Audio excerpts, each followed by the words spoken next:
ॐ अखण्डमण्डलाकारं व्याप्तं येन तत्पदं तत्पदं दर्शितं येन तस्मै श्रीगुरुवे नमः। वन्दे बोधमयं नित्यं गुरुं शङ्कररूपिणं याभ्यां विनयमाश्रितो हि वक्रोऽपि चन्द्रः सर्वत्र वन्द्यते। वसुदेवसुतं देवं कंसचाणूरमर्दनं देवकी परमानन्दं कृष्णं वन्दे जगद्गुरुं। कार्पण्यदोषोपहतः स्वभावः पृच्छामि त्वां धर्मसम्मूढचेताः। यच्छ्रेयस्यान्निश्चितं ब्रूहि तन्मे शिष्यस्तेऽहं शाधिमां त्वां प्रपन्नम्। बोली गीता गोपाल की जय, सच्चिदानंद भगवान की जय। परमपिता परमात्मा की असीम अनुकंपा से हम आज सत्संग में बैठे हैं। उस कृपा का धन्यवाद करते हुए और आप उपस्थित सभी भक्तजनों का हार्दिक अभिनंदन करते हुए हम आज के इस कार्यक्रम में जाएंगे। आप सबके हृदय में बैठे हुए मेरे परम इष्ट भगवान श्री कृष्ण के चरणों में शत शत नमन। और भगवान रमण महर्षि की कृपा से उनके एक अमर ग्रंथ उपदेश सार को आधार बनाकर हम थोड़ी भगवत चर्चा, थोड़ा संवाद आजकल इन दिनों में कर रहे हैं। इसी क्रम में करीब 13-14 श्लोक हमारे हो गए थे और उसी क्रम को हम आज आगे बढ़ाते हुए फिर चलते हैं, इसी यात्रा पे और आगे चलते हैं।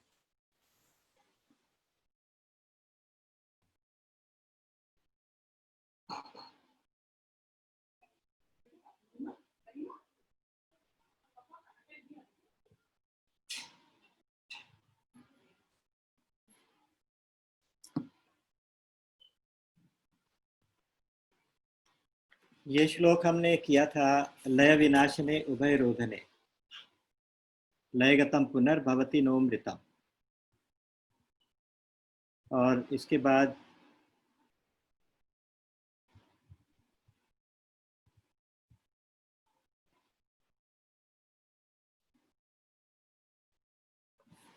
का श्लोक था, प्राण बंधनात् लीन मानसम एक चिंतनात् नाशयेम्यतः नाशयमेत्यदः। इन दोनों श्लोकों में बेसिकली प्राणायाम के बारे में बताया गया। भगवान कह रहे हैं कि प्राणायाम करने से तो प्राणों का कंट्रोल होता है और प्राणों के कंट्रोल से मन का कंट्रोल हो जाता है, मन शांत हो जाता है। इस बात की चर्चा हमने थोड़ी सी कल की थी, क्योंकि दोनों में आपस में संबंध है। एक ही सोर्स की, एक ही तने से निकली हुई दो शाखाएं हैं और सोर्स दोनों का एक है, एनर्जी दोनों को एक ही जगह से मिलती है, प्राण को भी मन को भी। तो इसलिए इनके कंट्रोल, एक के कंट्रोल से दूसरा भी कंट्रोल हो जाता है। उसी सीक्वेंस में आगे कहा था कि लय विनाशने उभय रोधने लयगतम पुनर्भवति नोमृतम, कि लय और नाश ये दो बातें हैं। प्राणायाम से तो मन का लय होता है, मन का लय हो जाने से उसके थॉट्स प्रोसेस स्लो डाउन हो जाती है और जब स्लो डाउन हो जाती है तो उसके बाद फिर वो ध्यान की अवस्था में जैसे जैसे जाने लगते हैं, तो उस ध्यान की अवस्था में जाते जाते उसको एक ही थॉट, एक ही विचार के ऊपर कंसंट्रेट करना होता है। एक विचार के ऊपर कंसंट्रेट करने से फिर ये मन आगे अपने नाश की तरफ चला जाता है। यानी उसका वो लय परमानेंट सिचुएशन में जब चला जाए, परमानेंट अवस्था होने लगे उसकी, तो उसको हम मनोनाश कह देते हैं। तो इसलिए कहा गया था कि जो प्राणायाम से लयगतम मनः, लय लय को चला गया, लीन हो गया, पुनर्भवती वो फिर दोबारा से जिंदा हो जाता है, लेकिन वो मरता नहीं है। मरेगा कैसे? प्राण, जो मन का कंट्रोल परमानेंट कैसे होगा? यहाँ पे रखा है कि प्राण बंधनात् लीन मानसम, प्राणों के बंधन से अर्थात प्राणायाम से मन लीन हो जाता है। लेकिन एक चिंतनात् नाशयेम एति अधः, नाशम एति अधः, एक चिंतन से, एक परमात्मा का, एक ब्रह्म का चिंतन करने से ये नाश हो जाता है। अब मनोनाश की बात कल हम सुन रहे थे, कल ये डिस्कस कर रहे थे कि साहब ये कैसे, मन अगर नाश हो गया तो फिर हमारे व्यवहार तो नहीं रुक जाएंगे। तो वास्तव में जहाँ हम मनोनाश की बात करते हैं तो उसका मतलब ये नहीं होता कि बाहर की इनपुट्स मिलना बंद हो जाएंगी। बाहर की इनपुट्स तो ज़रूर मिलेंगी और उनको मन जो है एज इट इज़, जो जो इनपुट्स मिल रही है एज इट इज़ आगे बुद्धि को ट्रांसफ़र करता रहेगा। तो उसमें अपने संकल्प विकल्प, अपनी एजिटेशन, अपनी रिएक्शन वो मन नहीं करेगा, उसको हम कहेंगे कि मनोनाश। और भगवान रमण महर्षि तो यहाँ तक कहते हैं कि जब मनोनाश होता है, जब मन का आप मन लीन हो जाता है और लीन होके वो परमानेंटली लीन हो जाता है, तो बस इसके आगे और कुछ करना नहीं पड़ता। इसके आगे वो अपने आप जो अपने स्वरूप में ही चला जाता है। उसके बाद यही सबसे बड़ी एक हिंड्रेंस होती है जो मन वाली, जिसके लिए ध्यान में जाते हैं। लेकिन वास्तव में होता है क्या है कि जब ध्यान में गए, है ना, जो जो स्टेप्स क्रॉस करते करते, जो अष्टांग योग के 8 स्टेप्स होते हैं, उसमें जब 8वां स्टेप ध्यान के बाद समाधि भी आता है ना, तो समाधि के बाद भी व्युत्थान तो होता ही है, वापस तो आते ही हैं। और जब वापस आते हैं तो फिर अगर वो मन दोबारा से शरारत करने लगे तो फिर वापस संसार में आ जाएंगे। लेकिन ये मनोनाश उस अवस्था की बात कर रहे हैं कि जिसमें परमानेंटली व्यवहार में भी परमार्थ चलता रहे, व्यवहार और परमार्थ दोनों एक होते रहे। इस बात के ऊपर भी कल थोड़ी सी चर्चा हुई थी कि जब मन का उद्देश्य केवल एक ही रह जाता है, मन केवल एक ही तरफ लगा रहता है, तो फिर जैसे हमने मन को कह दिया कि भाई हमें हमारा एक ही उद्देश्य है, एक ही टारगेट है, और वो है भगवान की प्राप्ति, भगवत प्राप्ति या भगवत साक्षात्कार या भगवान का अनुभव करना, आत्मानुभव करना। तो अब हम कोई भी काम जो करेंगे, संसार का कोई भी कार्य करेंगे, तो वो उस उद्देश्य से ही करेंगे। अगर हमारा कोई भी काम है तो अब हमारा काम नहीं है, वो भगवान का काम है। वो उस उद्देश्य की तरफ चलने के लिए वो एक और स्टेप है। जैसे गीता जी में कहा गया था कि कायेन मनसा बुद्ध्या केवलैरिंद्रियैरपि योगिनः कर्म कुर्वन्ति संगम त्यक्त्वा आत्मशुद्धये। कि योगी लोग भी कर्म करते हैं, लेकिन वो कर्म करते क्यों हैं? आत्मशुद्धि के लिए करते हैं। तो इसलिए ये कहा कि एक चिंतनात् नाशयम एति अधः, अधः मतलब वह अर्थात वो मन एक चिंतन से दोबारा वो कंट्रोल में आ जाता है, परमानेंट कंट्रोल में आ जाता है।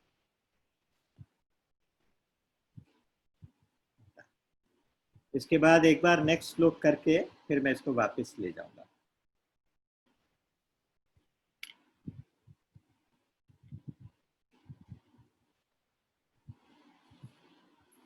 नहीं, पहले का एक और है।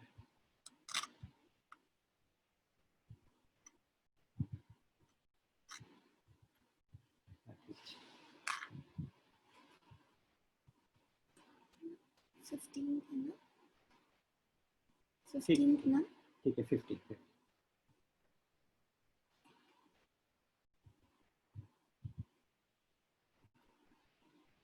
नष्ट मानसो उत्कृष्ट योगिनः, नष्ट मानसः उत्कृष्ट योगिनः, जिसका मन नाश हो गया, ऐसे उत्कृष्ट योगी, ऐसे सर्वश्रेष्ठ श्रेष्ठ योगी के लिए कृत्यम अस्ति किम, और क्या कर्तव्य बाकी है? अर्थात कोई कर्तव्य बाकी नहीं है, क्योंकि उसकी, उस व्यक्ति की, उस योगी की स्थिति स्व में है, अपने स्वरूप में स्थिति हो जाती है। अर्थात एक बार मन का नाश हो जाए तो स्वरूप में स्थिति हो जाती है। तो अब इन श्लोकों को लेकर अब थोड़ी सी चर्चा कर लेते हैं। देखिए, इसमें 3-4 चीजें हैं। एक तो मनोनाश की बात करते हैं। दो बातें होती हैं। मेरे कोशिश ये रहती है कि इसमें थोड़े से टेक्निकल शब्द कम से कम आए, लेकिन जो आए तो उसका अर्थ में पहले हम लोग आपस में डिस्कस कर लेते हैं। एक चीज होती है प्रतीति और एक चीज होती है प्राप्ति। प्रतीति का मतलब होता है कि जो हमें दिखाई दे रहा है, जो हमें प्रतीत हो रहा है। जैसे ये संसार एक प्रतीति है, ये शरीर एक प्रतीति है। और प्राप्ति किसको कहते हैं? प्राप्त वस्तु जो हमेशा से प्राप्त है लेकिन दिखाई नहीं देती, वो परमात्मा, वो हमारा आत्म स्वरूप, हमारा निज स्वरूप, वो हमेशा से स्वाभाविक रूप से प्राप्त है। वो कहीं खोया नहीं है, उसकी हमें कोई निर्माण कहीं से नहीं करना, कहीं से लेके भी आना नहीं है उस स्थिति को। वो बस है तो है, वो बस केवल है में स्थित है वो स्थिति जो होती है। तीसरा एक शब्द होता है तादात्म्य। तादात्म्य का मतलब होता है कि जो कोई चीज नहीं है और वो हो गई, यानी उसको मान के रख लिया। कोई चीज नहीं है लेकिन उसको मान लिया।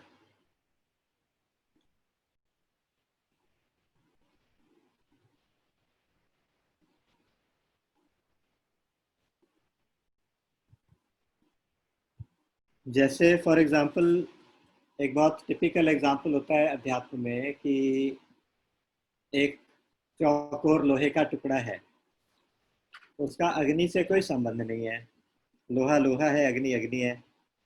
लेकिन होता क्या है कि अगर हम उसको अग्नि में रख देते हैं तो वो अग्नि के गुणों को ले लेता है, अग्नि अपने गुण उसको दे देती है, और लोहा अपने गुण कुछ अग्नि को दे देता है।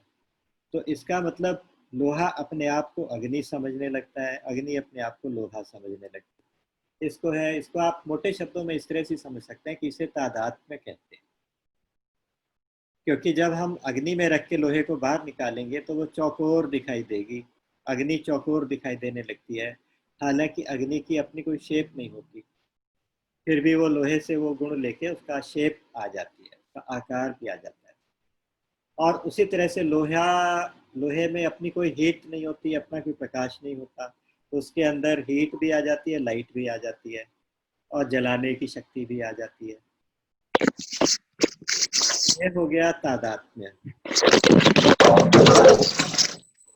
अब 2-3 शब्द और हैं, उनको भी साथ साथ एक बार समझ लेते हैं, फिर उसके हिसाब से आगे का सब्जेक्ट बहुत आसान हो जाएगा। आप सबको मालूम है ये सारे शब्द, लेकिन फिर भी क्योंकि अब इस टॉपिक में सारे शब्द आने वाले हैं तो इनके बारे में जान लेते हैं। एक होता है दृश्य, एक होता है दर्शन, एक होता है दृष्टा। दृश्य तो वो होता है जो हमें दिखाई देता है, उसको कहते हैं दृश्य।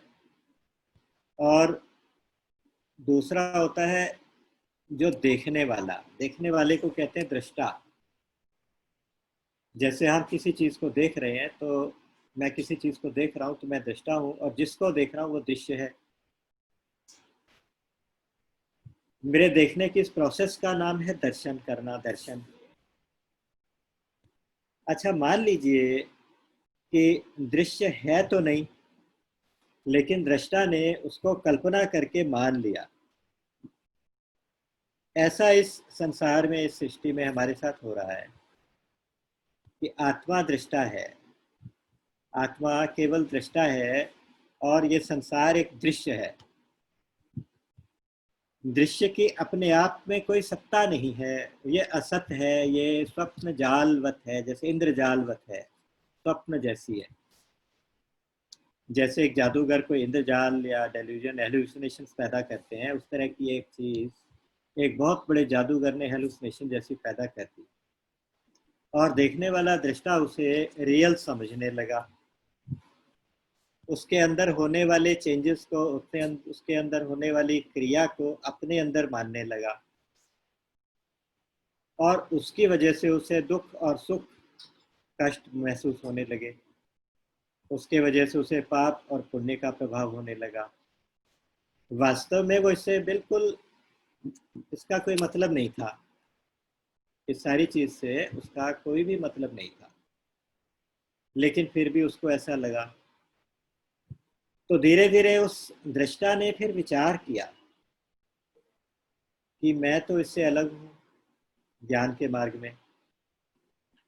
उसने विचार किया कि मैं तो इससे अलग हूँ, इसका मेरे से कोई संबंध नहीं है और ये अनरियल है। ऐसा करने से वो केवल उसको देखता रहा, अब उससे अफेक्ट होना बंद हो गया, अब उसका असर उसके ऊपर होना बंद हो गया मान लीजिए। तो उस भाव में वो केवल अपने दृष्टा भाव में आ गया। अपने दृष्टा भाव में आने से क्या हुआ कि जो दृश्य कभी था ही नहीं, वो उसकी आंखों के आगे से विलीन होने लगा। एक इमेजिन करिए, इसको मैं अभी दूसरे दूसरे शब्दों में फिर बताऊंगा। वो जब वो दृश्य गायब होने लगा, तो जब दृश्य नहीं है तो दृष्टा भी दृष्टा नहीं कहलाएगा। दृष्टा का मतलब देखने वाला। देखने वाला तब तक देखने वाला है जब तक उसके आगे देखने की कोई चीज है।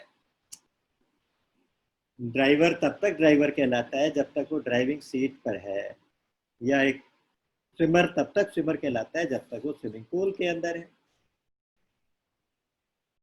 तो उसी तरह से दृष्टा तब तक दृष्टा कहलाता है जब तक दृश्य है। अब दृश्य ही गायब हो गया तो दृष्टा भी नहीं रहा। दृष्टा भी नहीं रहा तो वो एक तरह से अपने स्वरूप में लीन हो गया। तो मन के नाश होने से मन ही सारे संसार को प्रतीति के रूप में देख रहा है। जो चीज नित्य प्राप्त है वो उसकी तरफ ध्यान नहीं दे रहा। तो इसलिए उस प्रतीति को एक एग्जिस्टेंस के रूप में मानने लगा, सत्ता देने लगा वो मन जो था। अच्छा, मन को कहाँ से एनर्जी मिली? मन को ये पावर कहाँ से मिल रही है? मन को ये पावर मिल रही है अहंकार से, अहमता से, मैंपना से। जब एक पहचान मैं वाली हो गई तो मन पैदा हो गया। मन में बहुत सारे विचार आने लगे, बहुत सारे संकल्प विकल्प उठने लगे, अच्छा बुरा लगने लगा, लाइक्स डिसलाइक्स हो गई और दुख सुख हो गया। इस तरह से सारे के सारे द्वंद्व जीवन में आने लगे। द्वंद्व का मतलब दो दो के पेयर्स वो आने लगे। अच्छा, इस अहंकार का नाश अगर हम कर दें, अगर हम अहंकार को समाप्त कर दें तो मन का नाश हो जाएगा। प्रॉब्लम ये थी ना हमारे आगे कि मनोनाश हो कैसे? एक चिंतन से, महर्षि ने कहा कि एक चिंतन से मनोनाश हो जाएगा। एक के चिंतन से, परमात्मा के ब्रह्म के चिंतन से मनोनाश हो जाएगा। अब एक का चिंतन करने के लिए सबसे पहले हमें अहंकार की खोज करनी पड़ेगी। मैं कौन हूँ, अहम की खोज करनी पड़ेगी। अहमता की खोज करने से जब अहम गायब हो जाएगा तो मन का चिंतन स्वतः ही शून्य होने लगेगा। जैसे पीछे कहा कि मन की जो स्थिति है, स्वस्थिति है, शून्य भाव में शून्य भाव हो जाएगा। शून्य भाव, मन के नाश से शून्य भाव हो जाएगा। शून्य भाव होने से सद्भाव में सुस्थिति हो जाएगी। सद्भाव में जो सत तत्व है उसमें सुस्थिति हो जाएगी। सुस्थिति होने से असली तत्व का अनुभव होने लगेगा। अच्छा, अब अहम को समाप्त करने के लिए दो चीजें देखनी पड़ेंगी। ये जगत क्या है जो मुझे दिखाई दे रहा है, जगत है क्या? जो संसार की दृष्टि से देखा जाए, ज्ञान की दृष्टि से देखा जाए तो हम कह सकते हैं कि संसार कुछ नहीं है। किम भद्रम किम अभद्रम वा द्वैतस्या वस्तुनः कियत् वाचोदितम यद अनृतम यद अनृतम। यानी कहने का मतलब है कि अच्छा क्या और बुरा क्या, किम भद्रम किम अभद्रम वा। जब द्वैत नाम की कोई वस्तु ही नहीं है, द्वैतस्या वस्तुनः कियत् वाचोदितम यद अनृतम, जो कुछ मन वाणी में आ जाता है वो सब तो असत्य है। तो बस ये सोच के शांत हो जाए।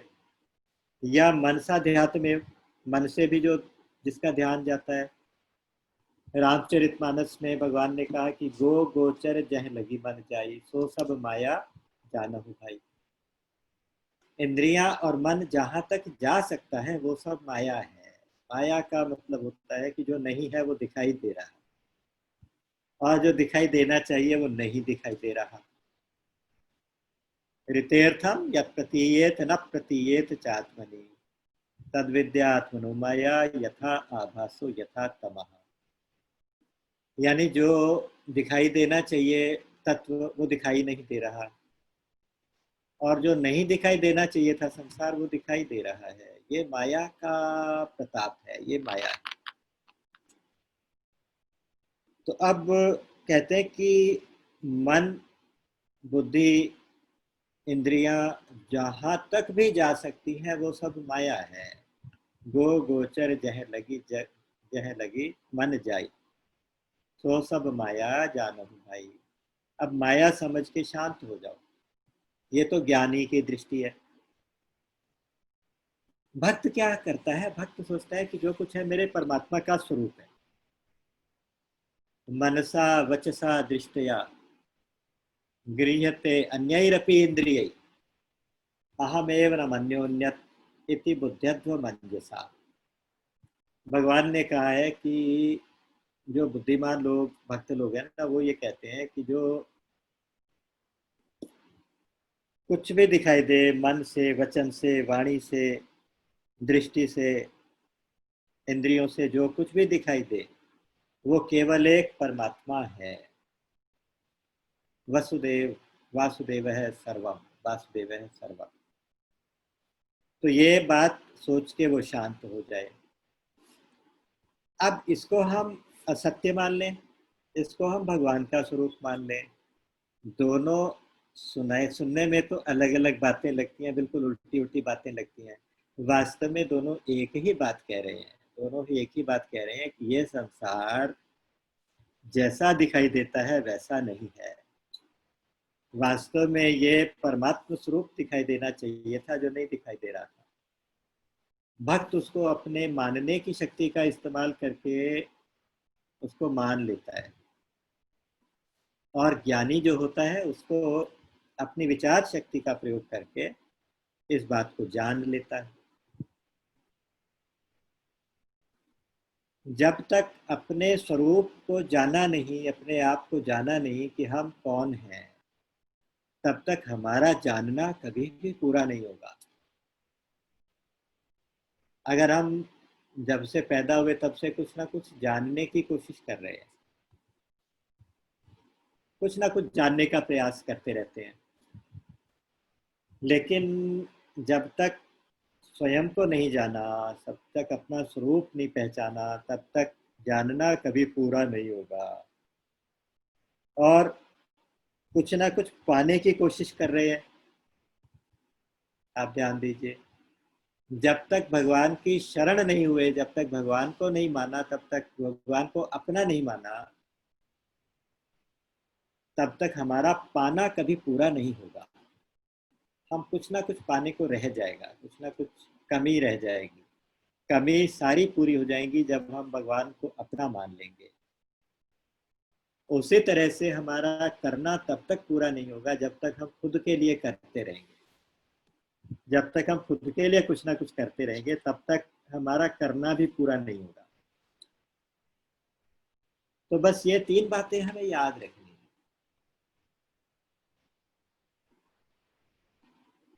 कहते हैं ना कि हालांकि मैं बैठा लोगों के दरमियान हूँ, पर यह नहीं पता है मैं कौन हूँ, कहाँ हूँ।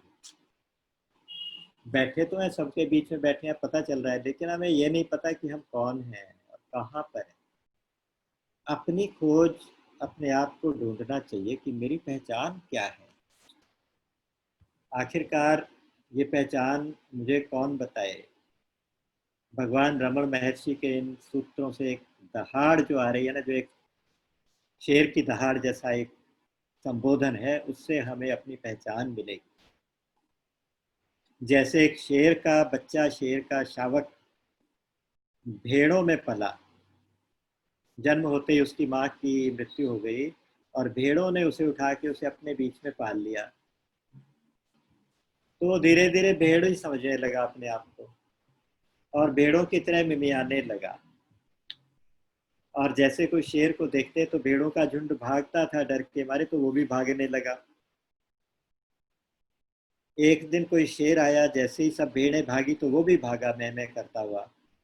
शेर ने सबसे पहले उसको दबोच लिया और उसको कहा कि तुम क्यों भागते हो, तुम तो वो हो जो मैं हूं, तत्वमसि। उसको विश्वास नहीं हुआ, वो डरता रहा। जब उसको ले जाके एक तालाब में या नदी में उसको उसका स्वरूप दिखाया और उसने फिर दहाड़ के दिखाया कि तुम्हारी आवाज ऐसे होनी चाहिए, तुम दहाड़ के बताओ, तब उसकी आवाज भी शेर जैसी निकली और उसके बाद वो शेर ही अपने आप को समझने लगा। ऐसी दहाड़, सोहम शिवोहम, शिवोहम, ऐसी जो दहाड़ है वो भगवान श्री रमण महर्षि के इस प्रबोधन के बाद, इस उद्बोधन के बाद हमारी भी निकलनी चाहिए। हमें अपने स्वरूप का पता चलना चाहिए। वास्तव में गलती हमारे से क्या होती है कि हमें संतों ने बताया कि अपना मन तुम भगवान को दे दो, बुद्धि जो लगानी है वो संसार की असलियत समझने में लगाओ। संसार परिवर्तनशील है, संसार विनाशशील है ना, अनित्य है। इसको समझने के लिए अपनी बुद्धि का इस्तेमाल करो और मन का इस्तेमाल करो भगवान को चिंतन करने में, भगवान का ध्यान करने में। हमने कर लिया उल्टा, मन तो लगाया संसार में और बुद्धि को लगा दिया भगवान का पता करने के लिए। भगवान कैसे हैं, क्यों हैं, क्या करते हैं, सगुण है, निर्गुण है, निराकार है, साकार है। हम इन टेक्निकल बातों में उलझ गए, लेकिन इसमें हम कभी सफल नहीं हो सकते। अपनी बुद्धि से भगवान को जाने, ऐसा कभी संभव नहीं है। एक बार जो सुकरात थे वो समुद्र किनारे टहलने के लिए निकले, ऐसी मैंने एक कथा पढ़ी थी। तो वो किनारे पर घूम रहे थे तो उन्होंने देखा कि एक पागल आदमी, वो उसने रेत में छोटा सा गड्ढा बनाया किनारे पर, दौड़ के समुद्र में जाता, एक चम्मच में जल लेके आता और उस गड्ढे में डालता, फिर दोबारा दौड़ के जाता, फिर एक चम्मच में जल लेके आता, उस गड्ढे में डालता। सुकरात ने उसको ध्यान से देखा। उसने कहा कि कुछ बात है, पूछता हूँ इसको क्या बात। थोड़ी देर देखता रहा, फिर उसके पास गया, उसे पूछा कि महाशय आप ये क्या करते हैं। तो बोले तुम पागल हो, तुम्हें दिखाई नहीं देता, मैं समुद्र को गड्ढे में भर रहा हूँ, समुद्र को गड्ढे में भर रहा हूँ, सारा पानी गड्ढे में डालूंगा। तो वो बोला कि नहीं नहीं, ऐसा संभव तो नहीं है, ये सारा समुद्र गड्ढे में कैसे पूरा आ सकता है।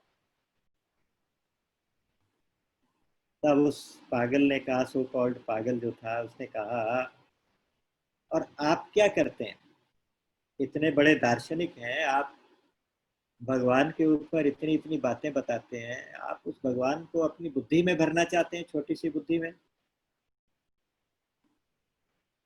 वास्तव में बुद्धि में भगवान आते नहीं।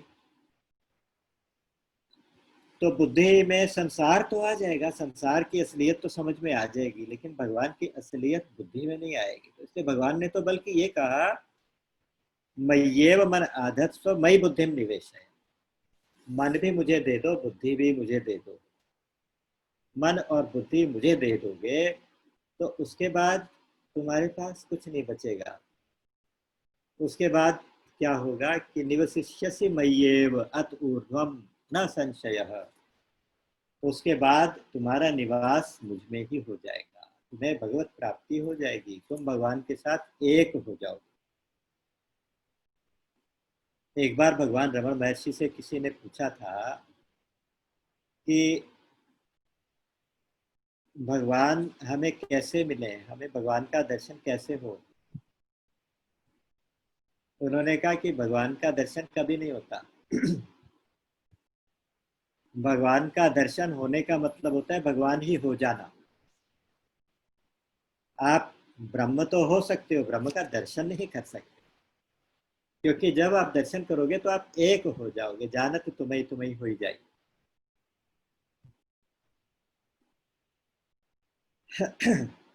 तो उसी तरह से जैसे मैंने बताया कि हमें बताया गया, संतों ने हमें बताया कि मन तो भगवान में लगा दो, एक चिंतन में लगा दो, उससे मन समाप्त हो जाएगा।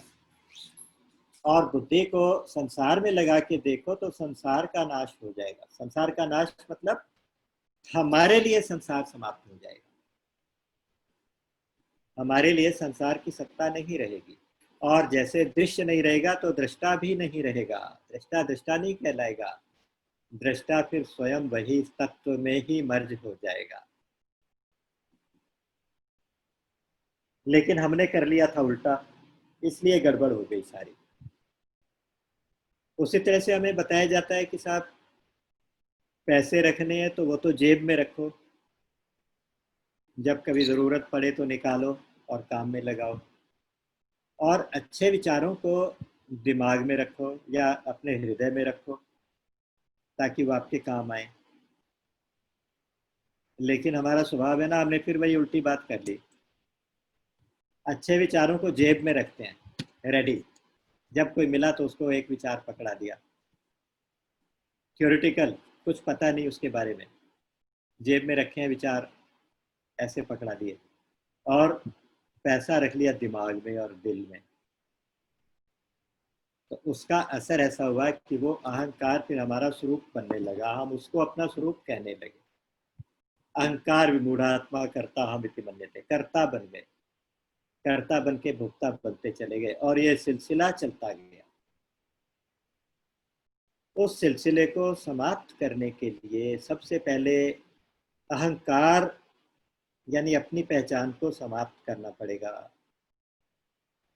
भगवान रमण महर्षि कहते हैं कि अपने अहंकार को समाप्त करने के लिए, अहम को समाप्त करने के लिए शांत मन से बैठ के अहम की खोज करो, देखो तो सही तुम कौन हो, विचार तो करो।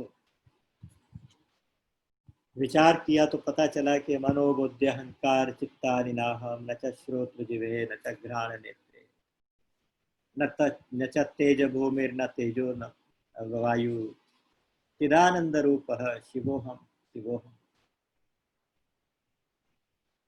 न तो मैं इंद्रियां हूँ, न तो मैं मन हूँ, न तो मैं बुद्धि हूँ, न तो मैं अहंकार। कहने का मतलब ये है कि मैं जिसको मैं कहता था, कभी मैं शरीर को इंद्रियों को मैं कहता हूँ, तो विचार किया तो ये मैं नहीं हूँ, ये मेरी है। अर्थात ये अहम नहीं है, ये इदम है, ये यह नहीं, यह है, ये वह नहीं, ये मैं नहीं हूँ। मैं और यह अलग अलग होते हैं। ये मैं नहीं हूँ, इदम हूँ, अहम नहीं हूँ, इदम हूँ। इंद्रियां, शरीर, मन भी इदम है, मन भी मैं नहीं हूँ, क्योंकि मुझे मन के चेंजेस दिखाई दे रहे हैं, बिल्कुल साक्षात सामने दिखाई दे रहे हैं। जैसे मैं कहता हूँ कि आज मेरा मन अच्छा नहीं है, आज मेरा मन ऐसा हो गया, आज मेरा मन वैसा हो गया, मेरा मन, और उसमें जो चेंज आया वो मुझे पता चल गया। मेरा मन दुखी है, मेरा मन सुखी है, मेरे मन में ये विचार उठ रहा है, मन भी दिखाई दिया, मन के अंदर उठने वाला विचार भी दिखाई दिया। दिखाई दिया का मतलब होता है समझ। तो इसका मतलब ये हुआ कि मन मैं तो नहीं। फिर कह देता हूँ कि मेरी बुद्धि, अपनी बुद्धि का भी मैं दृष्टा बन जाता हूँ, अपनी बुद्धि का भी मैं दृष्टा हो जाता हूँ। बुद्धि के परिवर्तनों को देखता हूँ, पहले मैं कितना जानता था, अब मैं इतना जानता हूँ। बुद्धि में क्या क्या चेंजेस आए वो सब मैं जानता हूँ। उसी तरह से मैं अपने अहंकार को भी देखता हूँ। आप ध्यान दीजिए, ऐसा समझना थोड़ा सा मुश्किल लगता है लेकिन बहुत स्पष्ट है। मैं अपने पहचान को बदलते हुए सारा दिन देखता हूँ। कोई पूछे कि तुम्हारी पहचान क्या है, तुम अभी तो जब माँ के सामने खड़े थे तो अपने आप को बेटा कहते थे, अभी जब अपने बेटे के साथ खड़े हो तो अपने को पिता कहते हो, कभी बहन के सामने खड़े हो तो अपने आप को भाई कहते हो, और पत्नी के सामने खड़े हो तो अपने आप को पति कहते हो। दिन में कितनी बार तुम्हारी पहचान बदलती है? बताओ, तुम बेटा हो या पिता हो या भाई हो या पति हो या और कुछ हो। ऑफिस में होते हो तो और कुछ होते हो, बाहर होते हो तो और कुछ होते हो। तो इसका मतलब यह है कि वो पहचान जो मेरी दिन रात बदलती है, क्षण क्षण बदलती है, उस पहचान को असली पहचान तो नहीं कहा जा सकता। केवल इतना विचार करते करते करते करते स्वामी भगवान श्री रमण महर्षि कहते हैं कि विचार करने से अहम अपने आप में जाके लीन हो जाता है, अपने आप में आके जाके गायब हो जाता है। और जब अहम रहता ही नहीं तो फिर अपने स्वरूप में स्थिति होने में देर नहीं लगती। तो हमें करना सिर्फ इतना है कि हम ऐसा समझ लीजिए बीच में खड़े हैं। हमारे एक तरफ प्रतीति है, एक तरफ प्राप्ति है। ये वही दो शब्द जो मैंने शुरू में दिए थे। ध्यान दीजिए कि मैं मान लीजिए बीच में खड़ा हूँ, उसके एक तरफ प्रतीति है, संसार है, एक तरफ प्राप्ति है। मैंने प्राप्ति की तरफ से पीठ की हुई है, प्रतीति की तरफ अपना मुंह किया हुआ है। मुझे प्रतीति दिखाई देती है लेकिन प्राप्ति दिखाई नहीं देती। तो अब करूं क्या? मैं केवल इसकी डायरेक्शन को बदल दूं। अब मुझे केवल प्राप्ति दिखाई देती है, वो स्वतः प्राप्त है, उसमें कहीं मुझे कहीं से कुछ लाना नहीं है, कहीं से कुछ बनाना नहीं है, केवल अबाउट टर्न करना है। केवल जो मैंने कंसेप्ट्स बनाए थे उन कंसेप्ट्स को चेंज करना है।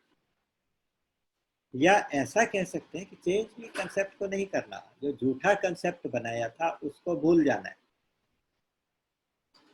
तो अंत में फिर क्या बोल उठेंगे? नष्टो मोह स्मृतिर्लब्धा तत्प्रसादान मयाच्युत। हे भगवान, अर्जुन ने कहा कि मेरा मोह नष्ट हो गया। मोह नष्ट का मतलब मैं जो अपने आप की गलत पहचान बना के बैठा था वो पहचान मेरी नष्ट हो गई। और स्मृतिर्लब्धा, मुझे वो याद आ गई जो मैं भूल गया था। एक स्मृति थी, एक मुझे अपने स्वरूप की विस्मृति हो गई थी, अर्थात स्वरूप मुझे भूल गया था। मुझे उसकी याद आ गई कि मैं कौन हूँ, मैं कहाँ हूँ, मैं क्या करने आया हूँ, मेरा क्या कर्तव्य है। जैसे ही वो याद आ गया तो बस उसके बाद किसी उपदेश की जरूरत नहीं है, बस गीता का उपदेश समाप्त हो जाता है। नष्टो मोह स्मृतिर्लब्धा तत्प्रसादान मयाच्युत। फिर करूंगा क्या? स्थितोस्मि गत संदेह करिष्ये वचनम तव। फिर भगवान जो कहेंगे बस वही करूंगा। या आप ये समझ लीजिए कि आप जो कुछ भी करूंगा वो केवल भगवान की आज्ञा का पालन करने के लिए करूंगा। बचपन में बहुत छोटे थे तब से हमें एक प्रार्थना सिखाई गई थी कि सुबह उठते ही ये 4-5 लाइनें जरूर बोला करो। सुबह उठते ही अब तक आदत है कि वो जैसे पैर जमीन पे रखते हैं तो उसके बाद ये लाइनें अपने आप मन में घूमती हैं। कर प्रणाम चरणों में तेरे, लगता हूँ अब जग के काज, पालन करने को तब आज्ञा, मैं नियुक्त होता हूँ आज। हृदय में मेरे स्थित रहकर तुम बागडोर पकड़े रहना, निपट निरंकुश चंचल मन को सावधान करते रहना। अंतर्यामी को अंतस्थित देख सशंकित होवे मन। मन को जब पता चलेगा कि अंतर्यामी तो अंदर बैठा हुआ है, एकदम से थोड़ा सा वो सावधान हो जाएगा। अंतर्यामी को अंतस्थित देख सशंकित होवे मन, पाप वासना उठते ही हो नाश, लाज से यह जल भुन। जीवों का कलरव जो दिन भर सुनने में मेरे आवे, तेरा ही गुणगान समझ मन प्रमुदित हो अति सुख पावे। तू ही है सर्वत्र व्याप्त, हरि तुझमें ये सारा संसार। इसी भावना से अंतरहित मिलूं सभी में तुझे निहार। हम जब 5-5, 6-6 साल के थे तब से प्रार्थना बोलते हैं, लेकिन उसका अर्थ अब समझ में आता है, और अब समझ में आता है तो उसका एक एक शब्द इतना बढ़िया लगता है कि इसके बाद और कुछ बाकी तो नहीं बचता। ऐसा लगता है कि इसके बाद बाकी क्या बचा। आपने सुबह उठते ही पूरे दिन के लिए भगवान को अपना साथी बना लिया, भगवान से प्रार्थना कर ली कि तुम मेरे अंदर बैठे रहना, और मैं आज से जो कुछ भी काम करूंगा वो अपना नहीं होगा, वो सिर्फ तुम्हारा काम होगा, तुम्हारी आज्ञा से ये काम होगा।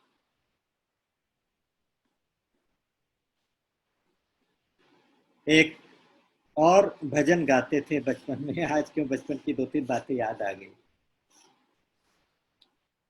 उसमें क्या कहते थे कि सेवा जग की, प्रीति प्रभु से, भूल गया। चलिए, मैं अभी याद आएगा तो फिर बताऊंगा। जग की सेवा प्रीति प्रभु से, जग की सेवा याद आ जाए, कभी वो होते एकदम दिमाग भूल जाए, कोई बात, अभी याद आ जाए। तो साहब उसमें यह है कि अपनी खोज करें, अपनी पहचान करें, संसार की सेवा करें और भगवान से प्रीति करें। तीन ही तो चीजें हैं, जीव, जगत और परमात्मा। तो मैं जीव हूं, मैं कौन हूं, अपनी खोज करें। खोज अपनी सेवा जग की, प्रीति प्रभु से कीजिए।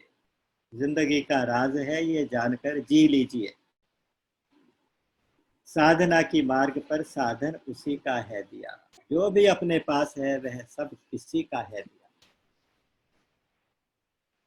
तो कहने का मतलब यह है कि बस ये सोचे कि हमारा तो कुछ नहीं है, जो कुछ है वो हमें कहीं से मिला है।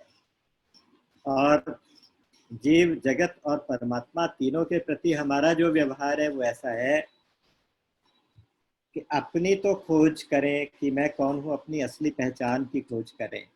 भगवान रमण महर्षि का सूत्र है, अपनी खोज करें, हु एम आई। और संसार की सेवा करें। सेवा का मतलब ये है कि संसार का कोई भी काम अपने लिए नहीं करें, जो भी काम करें दूसरों का हित ध्यान में रखकर करें, दूसरों के लिए करें। और तीसरे है परमात्मा। परमात्मा से तो प्रेम ही करें, परमात्मा से डरने की भी जरूरत नहीं है। कहते हैं भगवान से डरो, भगवान से डरो, नहीं नहीं, भगवान डरने वाली चीज नहीं है, डराने वाली चीज नहीं है। भगवान तो प्रेम करते हैं, प्रेम ही चाहते हैं। रामे केवल प्रेम प्यारा। अगर हम इन छोटे छोटे सूत्रों को इधर से उधर से पकड़ के अपनी यात्रा को थोड़ा और आगे बढ़ाएं तो उससे पता चलता है कि अहम नाम की भी कोई चीज कुछ नहीं होती। ये जो अहंकार, ये जो मैं हो गया था ना, ये मेरी पहचान बनी हुई थी, ये मेरी पहचान थी ही नहीं कभी। मुझे आज जब अपनी असली पहचान मिली है तो उस असली पहचान के बाद मुझे और कुछ भी जानना बाकी नहीं है। मैंने शुरू में कहा था कि आपका जानना, हमारा जानना तभी पूरा होगा जब हम खुद को जानेंगे। हमारा पाना तभी पूरा होगा जब हम भगवान को अपना मानेंगे, भगवान के शरणागत होंगे। भगवान रमण महर्षि से किसी ने पूछा था शरणागति का क्या मतलब है। उन्होंने कहा था कि अपने स्वरूप की पहचान और शरणागति में कोई भेद नहीं है। असली शरणागति है कि आप अपने स्वरूप में स्थित हो गए। आदि शंकराचार्य जी ने भी कहा था, विवेक चूड़ामणि में ये मंत्र आता है, मोक्ष कारण सामग्र्याम भक्तिरेव गरीयसी। मोक्ष के लिए जितने भी साधन बताए गए उस सबसे अच्छा साधन है भक्ति। मोक्ष कारण सामग्र्याम भक्तिरेव गरीयसी। और भक्ति क्या है, उन्होंने वहां पे इस चीज को क्लियर किया, स्वस्वरूप अनुसंधानम भक्ति रित्यभिधीयते। अपने स्वरूप का अनुसंधान, अपनी पहचान, मैं कौन हूँ इसकी पहचान, यही असली भक्ति है, यही असली शरणागति है। और इसीलिए भगवान श्री रमण महर्षि ने इसको पीछे कह दिया कि यही उत्तमा भक्ति है।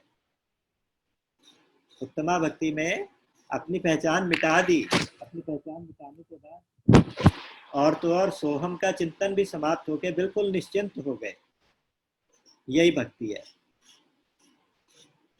शबरी जी को कहा था ना कि मम दर्शन फल परम अनुपा, जीव पाव निज सहज स्वरूपा।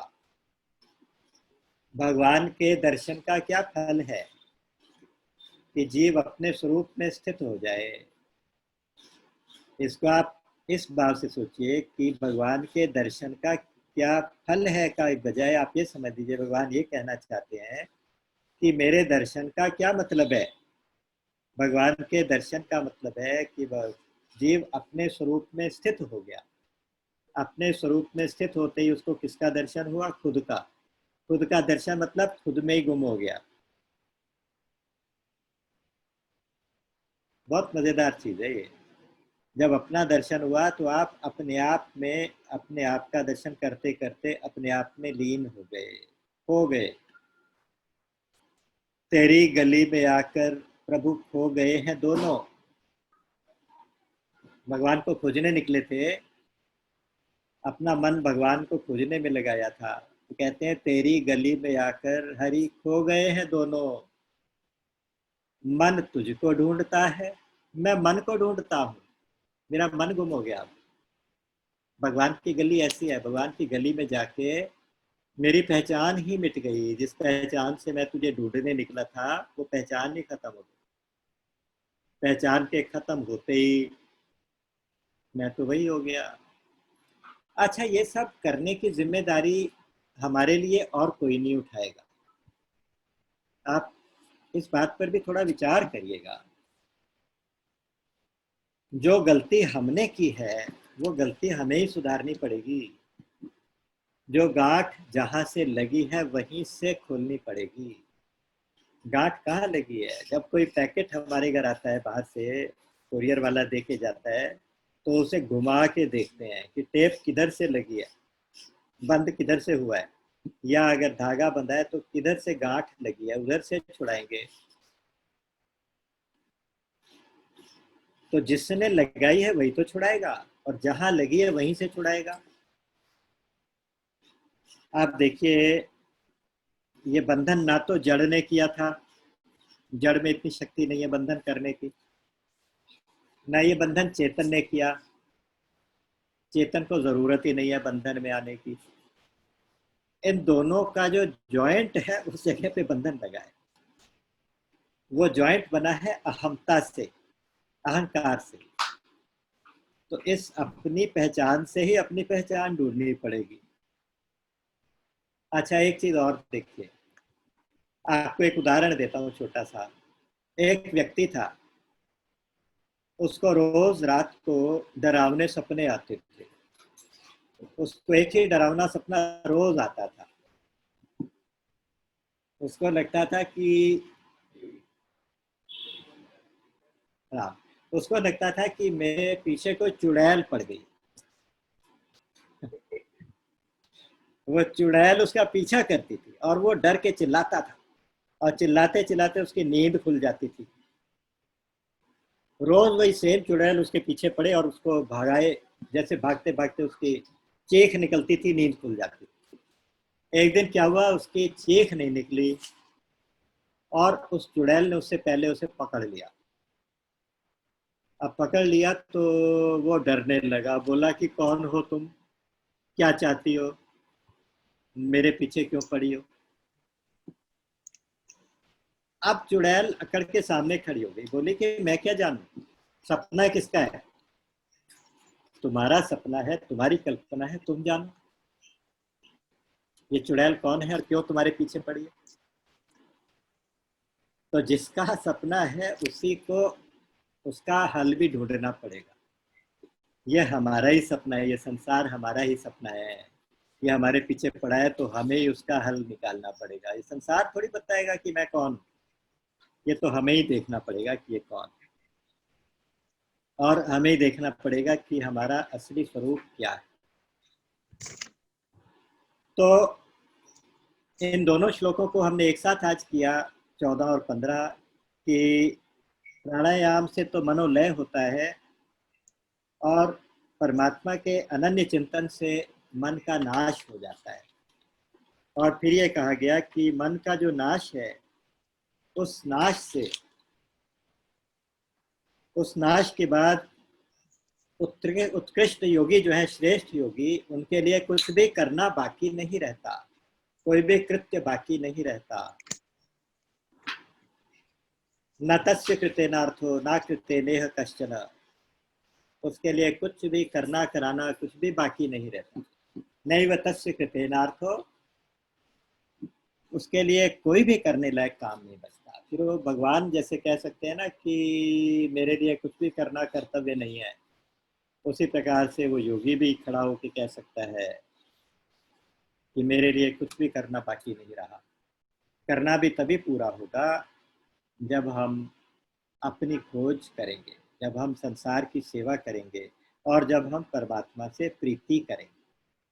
तीन चीजें हैं, जगत जीव परमात्मा, इन तीनों के लिए हमने क्या क्या करना है और किस तरह से अपने अहंकार की खोज करनी है, किस तरह से अपने अहम का नाश करना है, किस तरह से हमारे मन का नाश होगा। मन का नाश होने का मतलब ये हो गया कि अब वो हमें परेशान करने लायक नहीं रहेगा, तो उसके बाद हमारी अपने स्वरूप में स्थिति हो जाएगी, हमें अपनी असली पहचान मिल जाएगी। तो आज का प्रसंग इन्हीं शब्दों के साथ यहीं विराम देंगे और फिर अगले सेशंस में जैसे जैसे प्रेरणा होगी फिर इसी सब्जेक्ट को थोड़ा सा आगे चलाएंगे, क्योंकि इसके बारे में जितनी चर्चा की जाए ऐसा लगता है कि अभी कुछ कहना बाकी रह गया, अभी कुछ समझना बाकी रहा। तो राम अमित गुण सागर, ताह की पावहि कोई, संतन सन जस किछु सुनेउ, तुम ही सुनायो सोई। बोलिए गीता गोपाल की जय, सच्चिदानंद भगवान की जय। जय।